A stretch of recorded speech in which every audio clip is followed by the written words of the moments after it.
What up, dudes? Today I'm back in another video, and today we're going to be going over Usman versus Plessis fight night. And I'm going to be going through not every fight on the card. I'm going to be starting with the Seok-hyeon fight, just because I'm not going to watch a lot of the prelims. I got a little family thing going on this week. But I do have some big lays in for this fight card. My biggest bet is on Tommy McMillen. That's my boy. I know he's going to win this weekend, but that's this bet.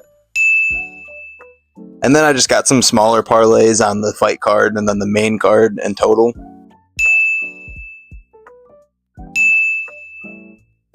But yeah, I'm hoping we can smack those. If not, guys, do not tail my bets. I have very bad luck betting. Last week is a complete exception. I don't know how I actually won for once, but yeah, caution on those. But yeah, let's just get right into the fight, guys. First fight up on the card, we got Seok-hyeon versus Jean-Paul Lebosnoyani. I know I probably butchered that name, but I'm going with Seok-hyeon here. He has the superior grappling. He has very good grappling, actually. Every fight that I've seen from him, he's just kind of manhandling dudes. And what I've seen from John Paul is that he can't really handle guys who have a big strength advantage over him. So I'm going to go with Seok-hyeon here.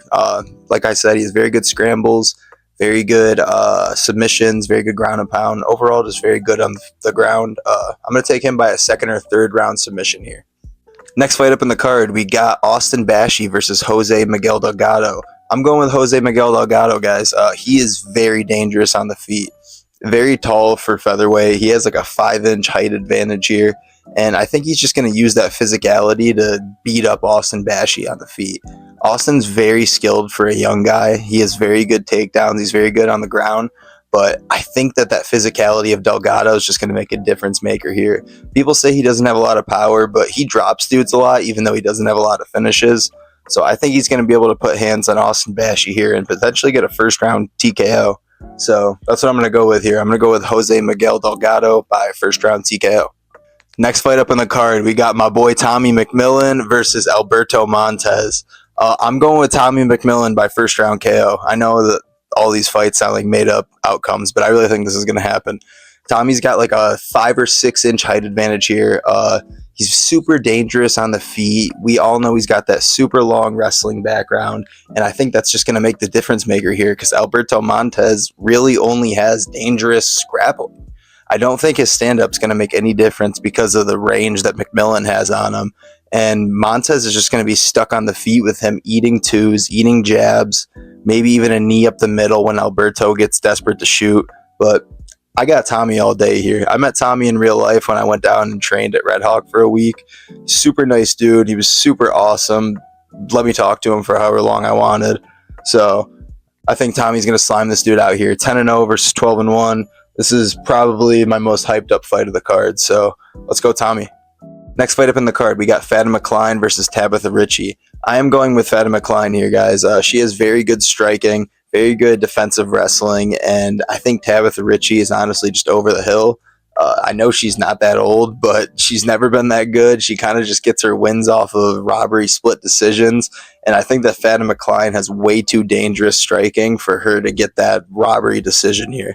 So that nasty-ass head kick that Kline got in her last fight, I think that strikes like those are going to make the difference here. Even if she can't get the KO, she has 5 inches of height on her, and I think she's just going to be able to sting her from range and win a decision or potentially get a TKO here. So give me Fatima Kline. Next fight up on the card, we got Chase Hooper versus Mitch Ramirez. I am going to go with Chase Hooper here. Despite Chase coming off those 2 bad KO losses, I think that his grappling is just going to make too much of a difference maker here. Mitch Ramirez, I think he has 1 fight in the UFC and he lost it. This is just a layup fight for Hooper. They're trying to get him back in the mix and trying to get him his feet wet again. They're trying to get him so he's comfortable again because those last 2 KOs were very bad, and I don't think Mitch Ramirez is going to be able to do much here. His KO prop is very live just because Chase has been KO'd a lot and in his last 2 fights, but I'm going to ride with Chase Hooper here. I think he's going to get a second or third round submission. First round, he's going to feel it out, probably get a takedown at some point, but not be able to do much. First round, they're both dry. So give me Chase Hooper by second or third round submission. I can see him maybe locking up like an Anaconda or a Darce, like snapping Mitch Ramirez down. So yeah, give me that. Next fight up in the card, we have Cannonier versus Leroy Duncan. I'm going with Cannonier here. He's a big underdog, and everybody is taking Leroy Duncan, and I don't really understand why.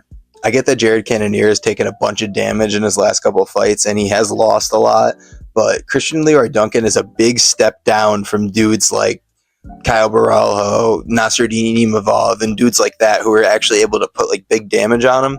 I'm not saying that Christian Leroy Duncan can't put big damage on him, but I think his just like sloppy spinning shit and his striking just isn't up to par with Jared Cannonier's experience. I think Jared's going to be able to put hands on him, and I think it actually might come in the form of Christian trying to throw too much spinning shit. Jared might duck one of those and just give him a nasty ass hook on the chin. It might sound kind of made up, but I think Jared's going to KO him here pretty easily, and everybody's going to feel stupid for picking Christian Leroy Duncan. The reach advantage isn't even that crazy, even though he's got the big height advantage. So, yeah, let's go with Jared Cannonier here by second round KO. Main event, we have Dricus du Plessis versus Kamaru Usman. I am going with Dricus du Plessis here. Despite his big wrestling deficit in his last fight, I think that he's going to be able to make up those bounds in this fight. Kamaru Usman is very old. Sure, he was able to take down Buckley and hold him down in that last fight, but Buckley is a 170er.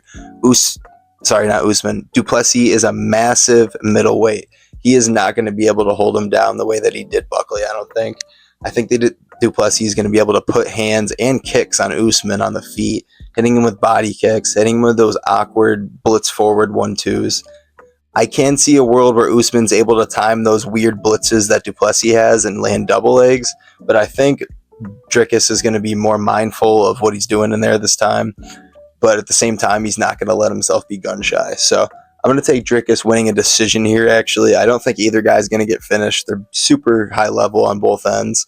I could see a world where Usman wins using his wrestling, obviously, because of how much Dricus got held down by Khamzat, but I'm just going to ride with my gut here. I think Dricus is going to win. I think he's going to be able to put hands on Usman in the areas where it matters, win on damage in many rounds, maybe a 49-46, 50-45 potentially. I just don't see Usman being able to have the tool set to win rounds here, I guess. But yeah, guys, I hope you did enjoy the video. If you did, be sure to leave a like, comment, subscribe. Let me know in the comments what you want to see next. And yeah, I'll see you later.